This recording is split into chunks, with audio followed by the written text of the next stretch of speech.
Hello po sa inyong lahat mga ka-crypto. Ako po si Pinoy Crypto Trader at sa video na ito ay atin po pag-uusapan ang tungkol dito kay Shiba Inu. Kung saan ang Shiba Inu team ay natapos na po nila ang Shibarium hard fork. At ayan, kanila pong ipinapakilala ang kaniyang napakabilis na transaction dito. Kasabi rito, blazing fast transactions. Kaya ayan, sabi rito ay nag-aapoy yung kanyang bilis sa pag-process or pag-proseso ng mga transactions nito. Sa madaling salita ay napakabilis na po ng Shibarium dulot ng naganap na hard fork nito. Kaya isa po itong magandang development kay Shiba Inu. Kaya, ayan, bago po tayo magpatuloy ay nais ko lamang po munang bigyang linaw ang aking disclaimer kung saan ang nilalaman po ng video na ito ay hindi po ito isang financial advice. For education and information purposes lamang po ang layunin nito. Maliban po dito ay nais ko na rin pong magbigay babala na wala pong kahit anumang group chat ang Pinoy Crypto Trader. The official X handle for the Shiba Inu Layer 2 blockchain solution, Shibarium, has announced the completion of its highly anticipated hard fork. Kaya yan, opisyal na po, natapos na ang isinagawang hard fork ng mga team developers ni Shiba Inu. Ang Shibarium ay ang Layer 2 blockchain solution po ni Shiba Inu. Kaya ayan, yung inaabangan po nating hard fork nito ay natapos na rin. Kaya ayan, na-implement na po yung kanyang mga bagong features. Ayan, marami po siyang mga bagong features maliban po sa naging mabilis yung transactions nito. At yan po ang ating aalamin dito. Kaya ayan po ang official announcement ng Shibarium Network dito.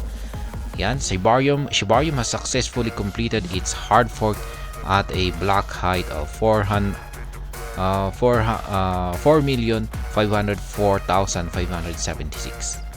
Kaya yan, get ready for blazing fast transactions and predictable gas fees. Yan, napakabilis na transaction. Yung predictable gas fees po dito ay kung pag magtransact tayo ay kung ano yung nakita natin na babayaran natin na gas fee ay yan na rin po yung talagang maikakaltas sa ating transaction.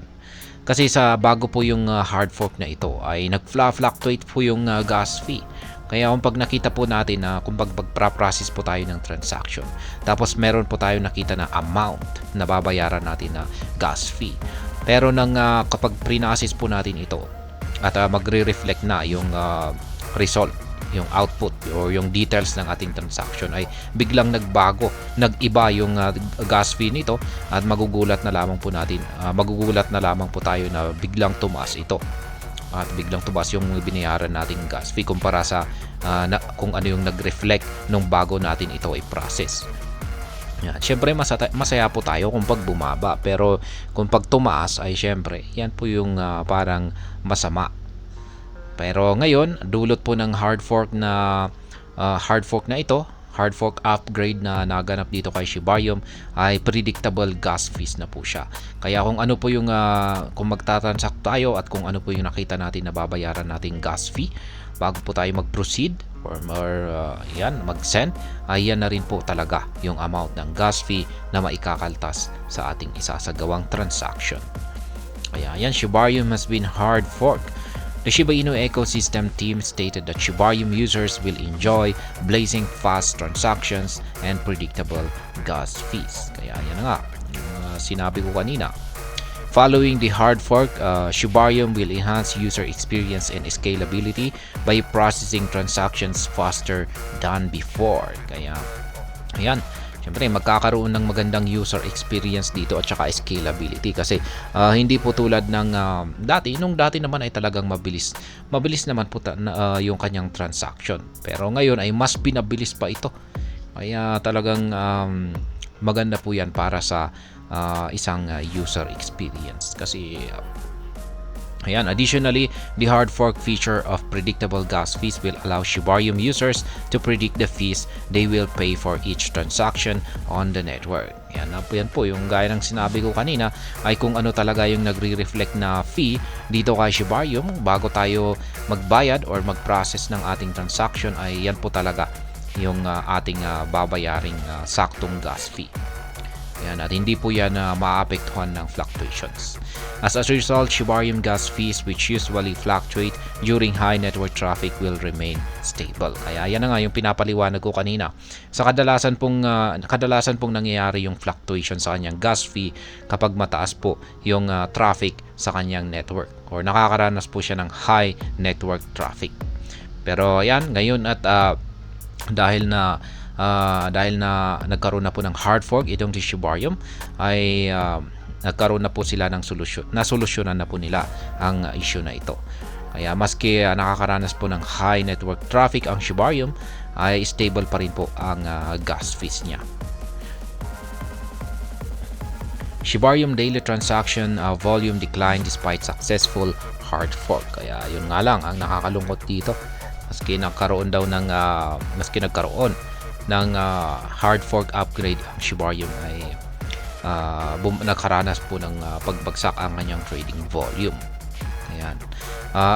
After the hard fork in December, Shibarium witnessed a jaw-dropping surge in transaction volume reaching daily counts of 5 to 7 million transactions. Nung nagkaroon po ng hard fork, ang Shibarium nitong nakalipas po na taon, nung buwan po ng December, itong si Shibarium naman ay nakaranas po ng matinding paglago sa kanyang transaction volume na umaabot po sa 5 to 7 million transactions. Malaki po yan.